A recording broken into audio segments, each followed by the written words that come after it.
फरवरी 2022 से शुरू हुई रूस यूक्रेन जंग ने 2 साल से ज्यादा के अपने सफर में कई उतार चढ़ाव देखे हैं।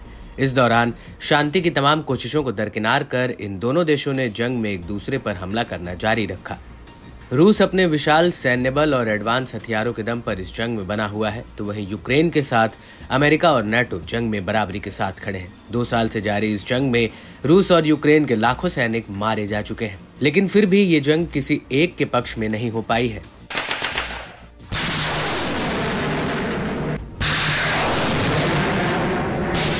इस जंग को कभी जेलेंस्की के नाटो में शामिल होने की जिद को बताया गया, तो कभी इसे पुतिन की मनमानी का नाम दिया गया। इस जंग में जिस तरह से नाटो ने यूक्रेन की मदद की, उससे पुतिन अब नाटो के सबसे बड़े दुश्मनों में से एक है। पुतिन ने पहले भी कई बार चेतावनी दी है, पर इस बार पुतिन ने यूक्रेन पर बहुत बड़ा गंभीर आरोप लगाया है। पुतिन ने आरोप लगाया कि यूक्रेन की सेना ने कुर्स्क के न्यूक्लियर प्लांट पर हमले की कोशिश की है। Уважаемые коллеги, добрый день. Собрал вас для того, чтобы обсудить ситуацию, которая складывается на данный момент времени в приграничных регионах.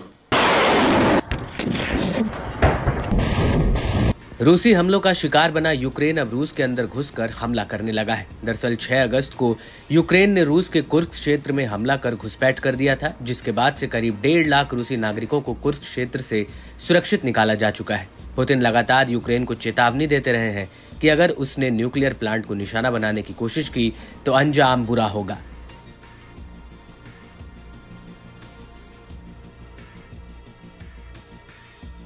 यूक्रेन के अटैक की कोशिश पर पुतिन ने कड़ी प्रतिक्रिया दी और बताया कि न्यूक्लियर प्लांट पर अटैक की कोशिश को नाकाम कर दिया गया। इस पूरे मामले में पुतिन ने वरिष्ठ अधिकारियों के साथ एक बैठक की और कुर्स्क में हालात का जायजा लिया।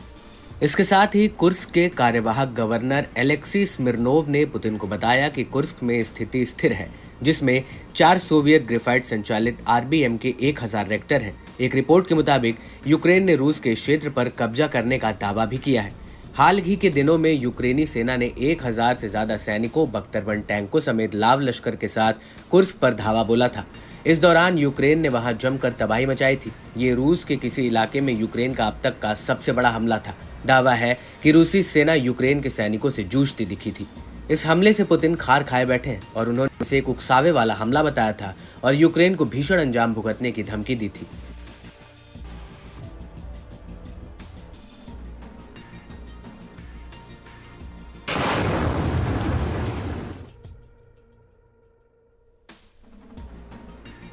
वहीं इस हमले के बाद से परमाणु संयंत्र से लगभग 30 किलोमीटर की दूरी पर भीषण लड़ाई चल रही है, क्योंकि रूसी सैनिक यूक्रेनी सैनिकों को हटाने के लिए संघर्ष कर रहे हैं, जो अपने नियंत्रण वाले क्षेत्र को मजबूत करने और इसका विस्तार करने की कोशिश कर रहे हैं। गौरतलब है कि यूक्रेन ने कुर्स्क में जो किया है वो रूस के लिए बिल्कुल नया है। ऐसा नहीं है कि कुर्स्क पर रूस का नियंत्रण पूरी तरह से खत्म हो चुका है।